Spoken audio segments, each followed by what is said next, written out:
এই বকরির কয়েকটি ছোট ছোট বাচ্চা ছিল আর বকরি তার বাচ্চাদেরকে নিয়ে অনেক সুন্দরভাবে খাবার খাইতেছিল। কিন্তু ওই বকরির বাচ্চাদেরকে খাওয়ার জন্য একটি শিয়াল বসে থাকে।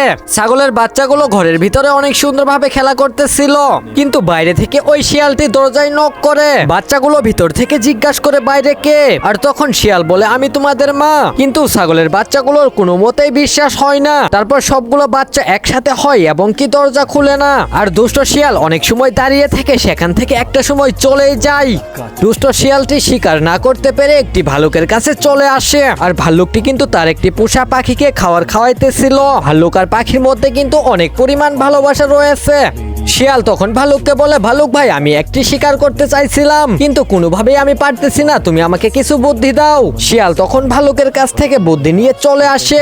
আর শিয়ালের কথা হচ্ছে এবার ছোট বাচ্চাদেরকে শিকার করেই ছাড়বে। আর সাথে সাথে কিন্তু শিয়াল আবারও ছাগলের বাসার সামনে চলে আসে। আর বাইরে থেকে ছাগলের কণ্ঠে বলে আমি তোমাদের মা, তোমরা দরজা খুলো। ছোট বাচ্চা অত কিছু বুঝতে না পেরে সাথে সাথে দরজা খুলে দেয়। সো বন্ধুরা, এই ভিডিওর পার্ট 2 দেখতে চাইলে কমেন্ট করো।